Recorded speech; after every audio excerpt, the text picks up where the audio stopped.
Pastor Carnegie, this is for you. African shirts and different things. This is for your wife. And as he's giving it to me, I'm going, this is for you. This is for Pastor Warner. And then he came out, this is for Alvin. This is for his wife. This is for his kids. And I'm thinking, how in the world am I going to get all? I'm already overpacked. Then I look foolish in Croydon. And now more things. And so I had to buy a new bag. And so I packed another bag. So here's a picture. I have 2 overstuffed bags taped up with duct tape. I have a next bag on my shoulder. I have my briefcase, and now I have another bag on this shoulder. I must have looked like a madman when I came to the airport. And so when I went to check in, the lady saw me coming with all this stuff. I said, listen, don't even say it. I said, just tell me how much for the extra baggage, because I know what you're going to say. So she weighed up everything, so I had to just supposed to pay the money. So now I'm off to Accra. Now, I got to Ghana, and some of you know Pastor Simeon was one of our disciples all those years I was here in England. And so he did the exact same thing. We're eating food, and he come out with stuff. Pastor, we love you. You know, Simeon will cry in a minute. Oh, Pastor Carnegie, I love you. And start. This is for you. This is for your wife. By this time, I'm just sitting there looking like this. Well, you don't like it. I said, I like it, Simeon. I like it.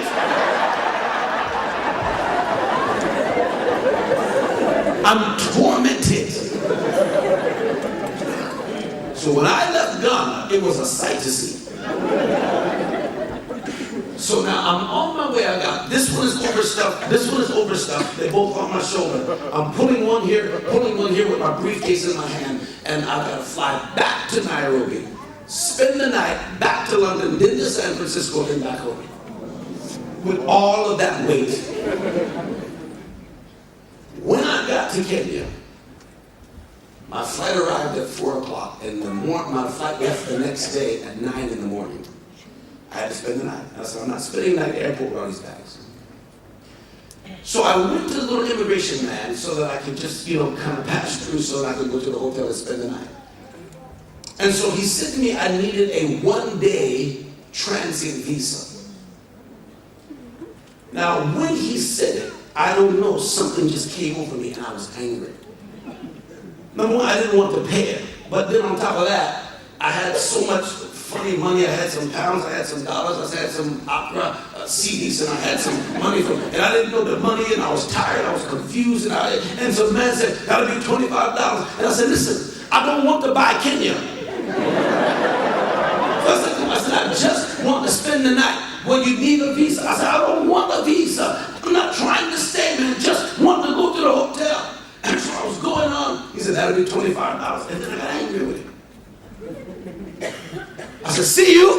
So I said to him, give you a little uniform and you think you control everybody. I said, do I look like a bank to you? I was so angry and I was yelling at the guy. And when I finished yelling, he said, that will be $25.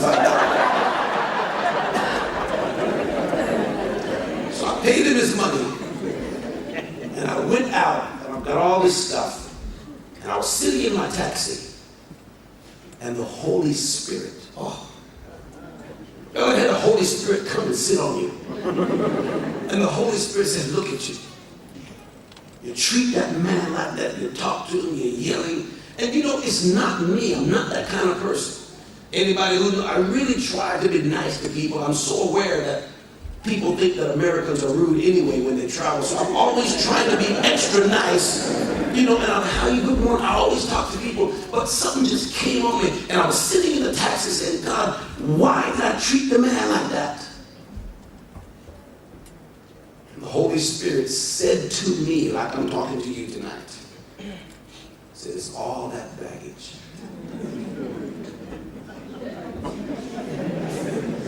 Now at first, I wasn't really sure what it was that God was saying to me until I realized carrying all that baggage